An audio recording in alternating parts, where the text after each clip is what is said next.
अहम में और अहंकार में अंतर होता है। अहम यानी मैं यानी मैं सत्य चित्त परमात्मा का अंश आत्मा हूँ, और अहंकार यानी मैं देह हूँ, मैं ही सब करता हूँ, मैं ही बल वाला, मैं ही बुद्धि वाला, मैं ही सही, बाकी तो सब गलत।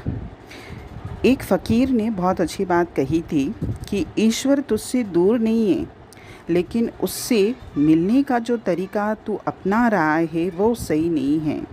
जब तक तू अपने अहंकार को मिटा नहीं देगा, तब तक तू ईश्वर को प्राप्त नहीं कर सकेगा।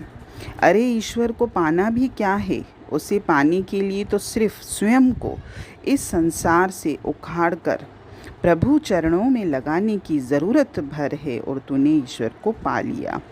फ़कीर ने अहंकार को ईश्वर की प्राप्ति में सबसे बड़ी बाधा बताया है, लेकिन अहम यानी मेरी खुदी, अगर हमने उसको बुलंद किया, यानी मैंने आत्मज्ञान प्राप्त कर लिया, मैंने अपने आप को परमात्मा का रूप माना, तो जिसने भी अपनी खुदी को बुलंद कर लिया है वो तो अपने अहम को इतना ऊंचा उठा देता है, अपनी खुदी को इतना ऊंचा उठा देता है कि खुदा भी खुद उससे आकर पूछता है कि तुम्हारी कौन सी इच्छा ऐसी है जो पूरी नहीं हो रही है, उसे खुदा स्वयं पूरी करेगा। ये तो हम सुनते भी हैं, कोटेशन आप लोगों ने सुना भी होगा कि खुद को बुलंद कर इतना कि खुदा तुझसे खुद आकर पूछे कि बंदे तेरी रज़ा क्या है। जब हम खुदी में यानी अपने आत्मज्ञान में इतने ऊपर उठ जाते हैं, तो फिर हमारे जीवन में चमत्कार होने लगते हैं। हमारे अंतर में से सारी कामनाओं का, इच्छाओं का नाश होने लगता है। हमको तो ऐसा लगता है जैसे कौन सी चीज़ है जिससे मुझे पानी की ज़रूरत है, मुझे किसी चीज़ को पानी की ज़रूरत ही महसूस नहीं होती।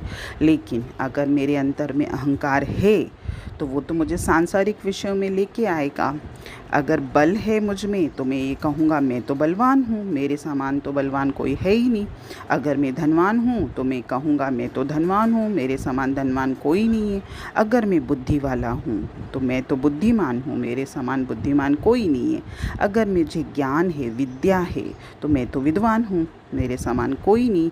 यानी ये सारे अभिमान हमारे अंतर में आएंगे, और ये सारी बातें यानी सारे जो भी ये दोष ही बोलेंगे इसको, संसार तो उसको भले गुण माने, तो ये जो बल, धन, बुद्धि, विद्या, जिसके अहंकार से हम भरे हुए हैं, इसको प्राप्त करने के लिए जीवन में सबने कुछ न कुछ तो प्रयास किए होंगे।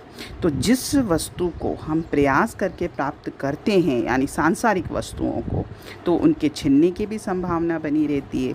अब इन सारी बातों को लेके मैंने अपने अस्तित्व को यही माना, तो जब कोई मेरे इस अस्तित्व को नकारता है, यानी मैं अपने आप को अगर बलशाली मानता हूँ, तो किसी ने अगर कहा कि आप में कोई बल नहीं, तो मैं झुंझला जाता हूँ, मैं क्रोधित हो जाता हूँ, और ये सिद्ध करने की कोशिश करता रहता हूँ जैसा मेरा अहंकार चाहता है कि मैं तो मेरे समान कोई नहीं है, और जीवन भर इसी प्रयास में लगा रहता हूँ कि मुझसे ज़्यादा बल वाला, मुझसे ज़्यादा धन वाला, या जिसके पास जो भी है। लेकिन बल, धन, विद्यता, बुद्धि पल भर में छिन जाते हैं, क्योंकि प्रकृति के नियम अपना काम करते हैं, जो आप प्रत्यक्ष अपने जीवन में देख लीजिए कि इस संसार में कौन सा बल वाला, कौन सा बुद्धि वाला, कौन सा धनवान उस प्रकृति के सामने टिक सका है। तब हमारे जीवन में जब हमारा अहंकार टूटता है, तब हमारे जीवन में सिर्फ दुख ही हाथ लगता है। अहंकार से जो भरा हुआ मनुष्य है, जो अपने आप को कर्ता मानता है कि जीवन में अपनी मर्जी से जी रहा हूँ, जीवन में जैसा चाहता हूँ वैसा जी रहा हूँ, या मैं जो भी करता हूँ मैं कर रहा हूँ, तो उसको कभी न कभी परिस्थितियाँ महसूस तो कराती हैं कि बहुत कुछ तेरे जीवन में ऐसा हो रहा है जो तूने कभी सोचा नहीं था, जो तूने कभी चाहा नहीं था। तो ये तो मेरा सिर्फ कर्तापन का अभिमान है, और मैं इसको सिद्ध करने की कोशिश करता रहता हूँ, भले एक मूर्खता छिपाने के लिए दूसरी मूर्खता करता रहता हूँ। और इसमें सबसे बड़ी मज़ेदार बात तो ये होती है कि जब हम कर्तापन का श्रेय लेते हैं ना कि मैं सब कर रहा हूँ, वो तो हम अपने ऊपर बहुत खुशी से लेते हैं, लेकिन जब भोगने की बात आती है तब मैं तैयार नहीं होता। यानी मैं कर्ता तो बनना चाहता हूँ, भोक्ता नहीं बनना चाहता। और जो मनुष्य कर्ता बनेगा वो भोगेगा तो ज़रूर। इसीलिए कर्ता ही नहीं बनो तो भोगोगे क्यों? ना कर्ता बनना है ना भोक्ता बनना है। और जीवन में सुखी होने के लिए इसके अलावा कोई दूसरा चारा भी नहीं है। अगर हम सच्चा सुख प्राप्त करना चाहते हैं तो हमको कर्तापन से ऊपर उठना पड़ेगा। अकर्ता भाव में ही सुख है, आनंद है। अगर हम सोचते हैं कि इंद्रियों से, विषयों से या संसार की किसी भी बातों से हमको सुख मिलता है तो ये तो सिर्फ परिस्थिति पर निर्भर करता है, क्योंकि परिस्थिति बदलने में क्षण भर की भी देर नहीं लगेगी। आज जो सुख है कल दुख बन जाएगा।